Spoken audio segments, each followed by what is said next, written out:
Junior runs for class president, and he's overqualified for the job, but he can't seem to connect with his fellow classmates. Dre becomes his campaign manager and tries to make him appeal to the masses. We know how that turns out. Meanwhile, Pops, Johan, and Jack discuss why they're not voting in the upcoming election. Meanwhile, Bo worries that Zoe's college essay won't get her into college. Stay tuned for the Blackish Episode 3 on the After Show for Blackish on AfterBuzz. You're tuning into the destination for TV superfan discussion, AfterBuzz TV. And now, let the buzz begin. It's so hard to say Can't dance now, it's sad. to yesterday. They can sing though. I bet you could probably tear this up with you.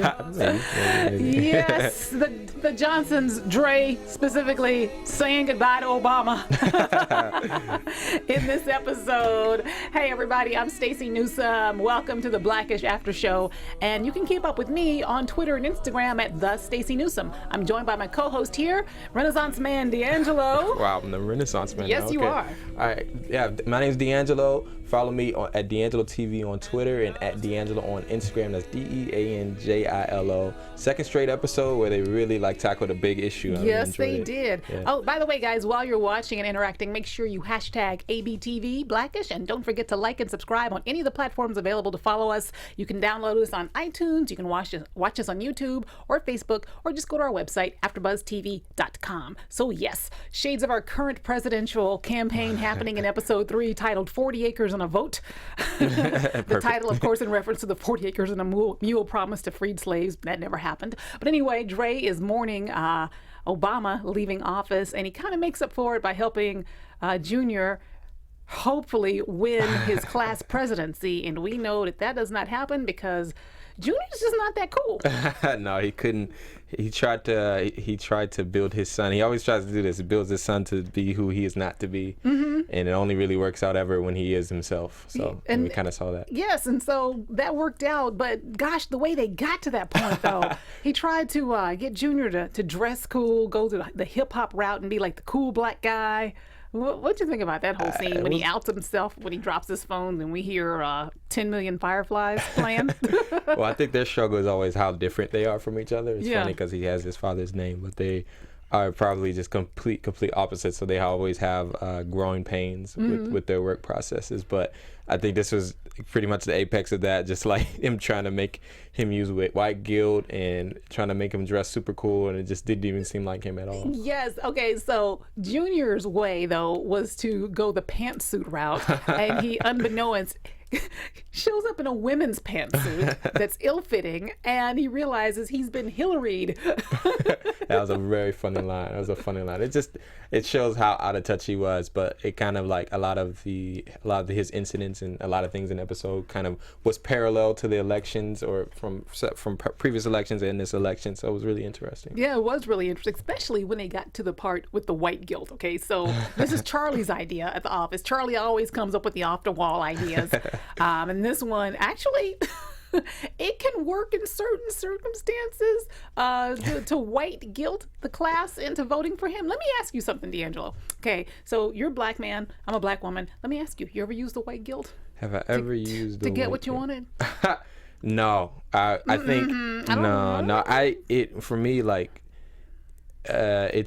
have to be genuine. I have to be me. I can't not be myself. Yeah. However, when it comes to the episode, it's definitely that was just a really interesting kind of putting a name to it. It's real, and I think we saw in the episode a lot of African Americans becoming the victim or making themselves the victim, and I think Dre was he always found a way to say, oh, it's not our fault.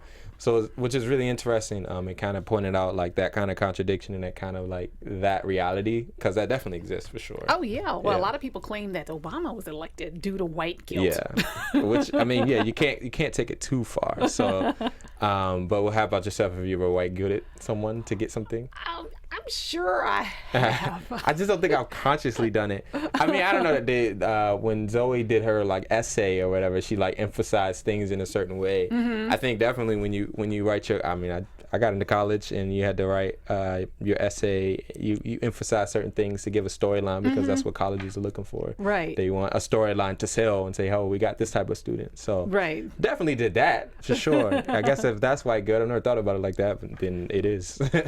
Well, I know when I was in college, there's been, because I went to school at the University of Alabama, and there were plenty of times when I was the only black person in the class. And so I would often, the professor would always remember my name. If he couldn't remember anybody else's name, he'd remember my name. And so I would be like, yeah, I got here on scholarship, and I've just been working so hard.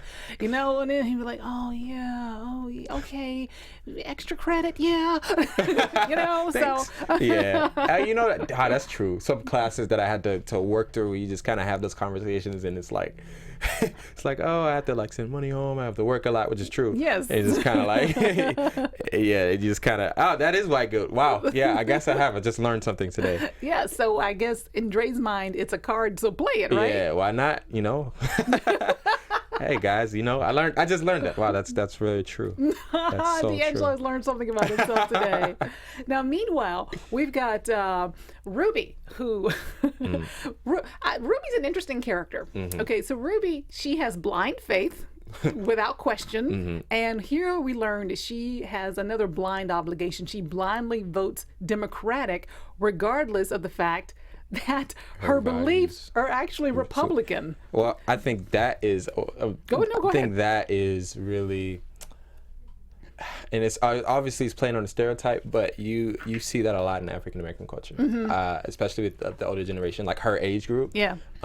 There's an allegiance to being a Democrat, being liberal, but a lot of older African American people also consider themselves very Christian and conservative, and so when you look at the values, you would think they would be Republican, but then I guess what Democrats have done for the African American communities, quote unquote, makes them find allegiance to them. So it just brings this kind of political contradiction that you see a lot, and I think that's super real.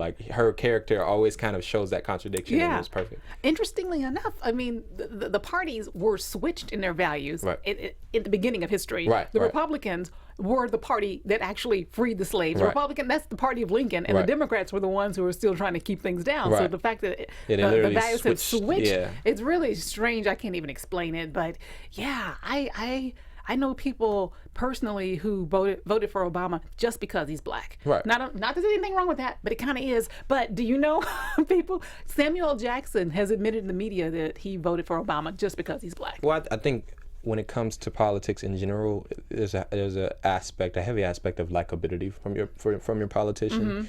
And Obama definitely had that aspect of just kind of being very personable. And then when it comes from African American culture, the storyline of getting the first black president in office is, how, you don't get that opportunity as once in a lifetime. Right. So I think that's definitely something I know that exists in general. I mean, it's kind of similar to voting for someone just because they're Democrat or voting for someone just because they're Republican. And you probably see it if there was a Latino candidate, or I don't know if some people, I haven't heard it with Hillary as much, but some people just voting for her because she's a woman. Because she's a woman. Yeah. And you know what? Some of her supporters early on, especially earlier this year, were like, if you don't vote for her, you're anti-woman. And I'm like, I'm not going to vote for Hillary just because she's a woman, just because, I have a vajayjay and she has a vajayjay, It's like, I'm not going to get too political, but it's like, certain things with Hillary, I'm just kind of like, I don't know. But then, now it's like, what's the alternative?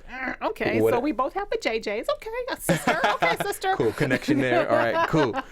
That's the episode kind of looked at too. Is just like, you affinity towards the past because it's ending, right? And then a lot of people view the current election, including myself, as like a hot mess. Right. And so it is. So kind of just that, working through that process. And I don't want to jump ahead, but seeing that we saw that with with Pops and Rainbow's brother, Johan, and just their working process, and that was really interesting. Probably my favorite aspect of the episode. Oh yeah? Yeah. The fact that they didn't want to vote because they think the whole thing's rigged anyway, which it probably is. The whole thing's rigged is they don't feel like their vote counted. Yeah. And I know a lot of people who feel that way. Well, I would say a lot of people in my generation feel that way. With my age group, it's tons and tons of Bernie Sanders supporters and like his process. I mean, just the scandal in general with his like the emails of them, the Democratic chair not wanting him there, and then him winning some,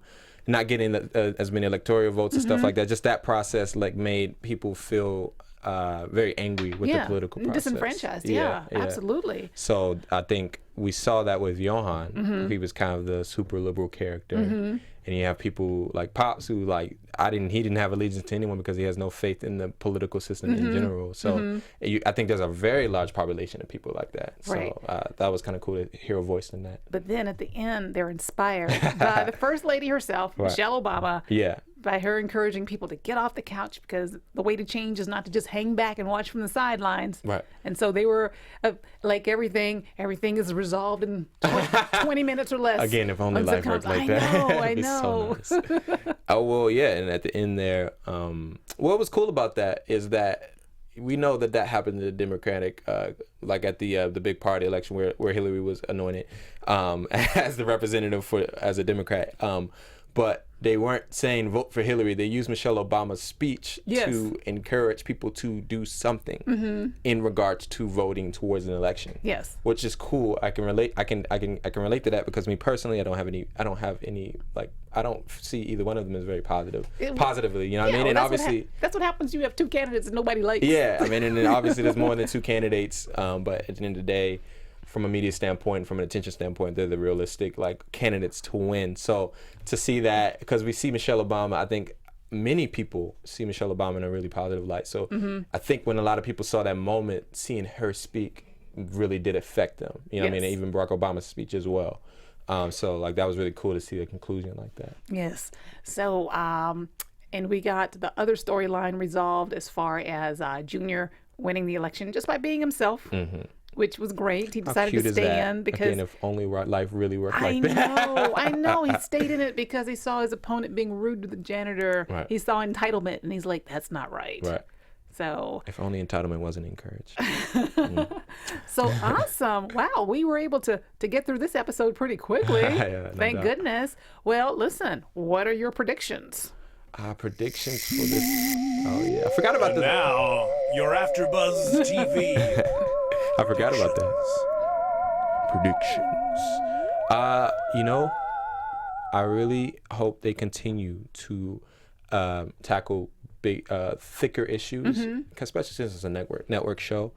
We saw again, and we were talking about this. The first episode, we saw it was a little more lighthearted and fun. It was cute. Fun way to get into the season. But then we got religion and we got politics, like two of the thicker topics. I want to see them continue to do that. So what do you think will be the next thick topic? That's a good question. They always keep me on my toes. What I don't know. What do you think? I have to think about that. I guess they have to tackle feminism at some point. Yeah, the contradictions there. Wow, that's a good one. That's a really good one. I love when them going deeper into African American culture. They've done the church thing, and I think there's so many different avenues there that they could tackle again. Oh, absolutely. I think we'll keep. Zoe's about to go to college. Like she apparently, is about to go to. we went ahead a little bit, so I wonder where the storyline's going to go with that. Absolutely. With her process with that. Well, wow. Well, yeah. Well, I guess that wraps that up. we're gonna get on out of here. And you know what? Stevens made a very good point. There are thousands of children out there who have never had a white president. That kind of stuck with me. Oh, that was a big line. That was a big line. I forgot about that. Yeah, wow. All right, guys. Well, we will see you next week. So in the meantime, I'm Stacey, and you can follow me on Instagram and Twitter at @Newsome. And I'm DeAnJilo. Follow me at DeAnJilo TV on Twitter. Follow me at DeAnJilo on Instagram. And I think we'll start doing a live chat. We want to get some of you guys' questions on the show. We'd love to get some interaction with you guys. We love our fans. Yeah, we do. All right, guys. Till next time. From executive producers Maria Menounos, Kevin Undergaro, Phil Svitek, and the entire AfterBuzz TV staff, we would like to thank you for listening to the AfterBuzz TV network. To watch or listen to other after shows and post comments or questions, be sure to visit AfterBuzzTV.com. I'm Sir Richard Wentworth, and this has been a presentation of AfterBuzz TV. Buzz you later. The views expressed herein are those of the hosts only and do not necessarily reflect the views of AfterBuzz TV or its owners or principals.